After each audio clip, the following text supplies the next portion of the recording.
अथ जाए एकादशी महात्म्य धर्मराज युधिष्ठिर बोले, हे भगवान,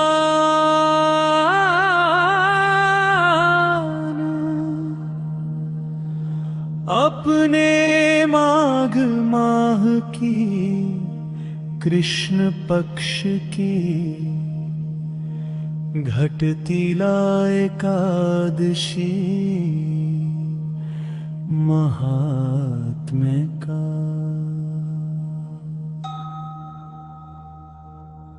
अत्यंत सुंदर वर्णन किया है। आप समस्त जगत के सृष्टिकर्ता ब्रह्मा, पालक विष्णु और नाशक शंकर हो। आपकी जय हो, जय हो, जय हो।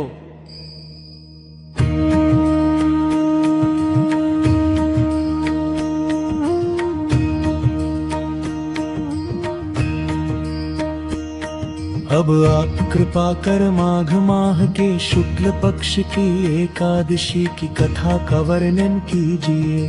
उस एकादशी का क्या नाम है तथा उसकी विधि क्या है, उसके देवता कौन है, आप सविस्तर सुनाइए। श्री कृष्ण भगवान बोले, हे राजन, माघ माह शुक्ल पक्ष की एकादशी का नाम जया है।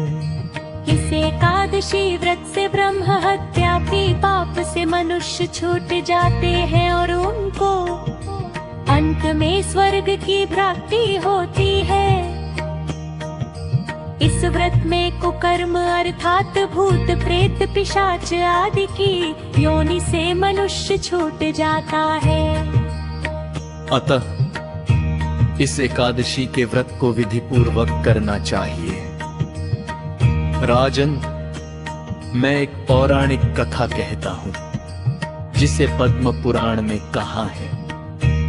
एक समय इंद्र नागलोक में राज्य करता था और वहां नंदन वन में अमृत का पान कर अप्सराओं के साथ आनंद पूर्वक क्रीड़ा करता था। एक दिन अपनी इच्छानुसार अप्सराओं के साथ रमण कर नृत्य का आनंद लेने लगा।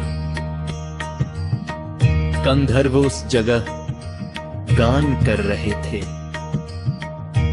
वहां गंधर्वों में प्रसिद्ध पुष्पदंत, उसकी पुत्री तथा चित्रसेन की स्त्री मलिनी ये सब थे। उस जगह मलिनी का पुत्र पुष्पवान और माल्यवान भी था। पुष्पवती नामक एक गंधर्व स्त्री माल्यवान को देखकर उस पर मोहित हो गई और काम बाण से चलायमान होने लगी।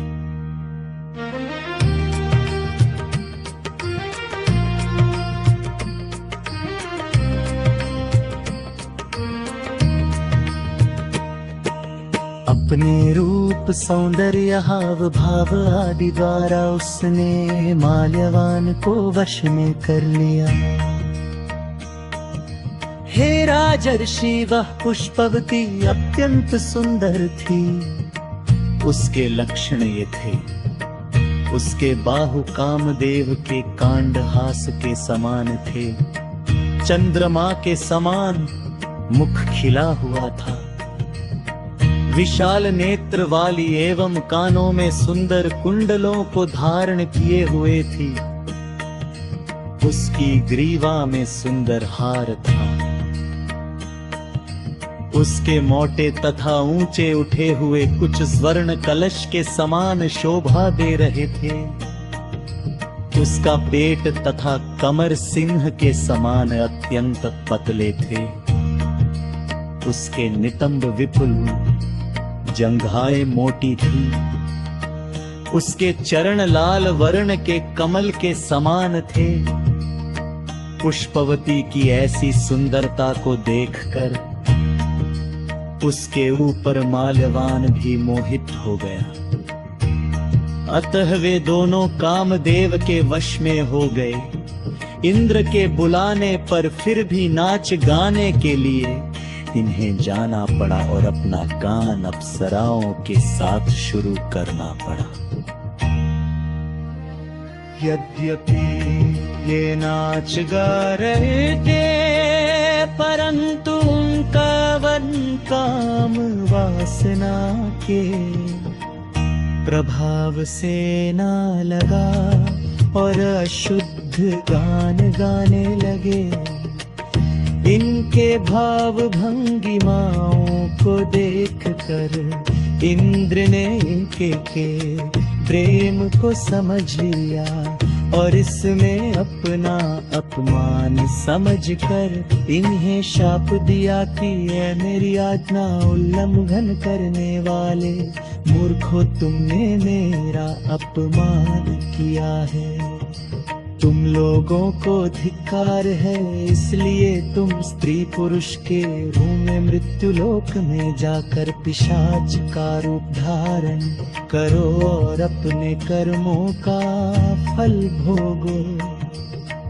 इंद्र का शाप सुनकर वे अत्यंत दुखी हुए और पिशाच बनकर हिमालय पर्वत पर दुख पूर्वक अपना जीवन व्यतीत करने लगे।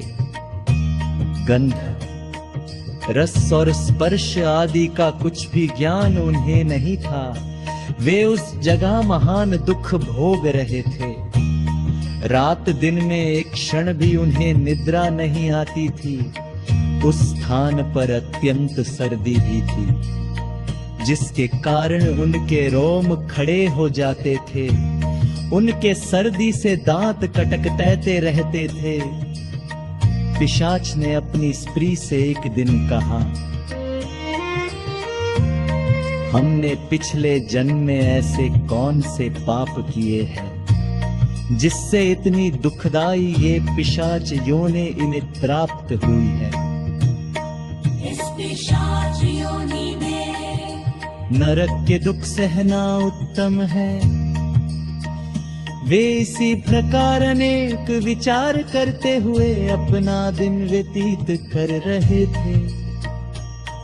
तब माघ मास के शुक्ल पक्ष की जया नाम की एकादशी आई।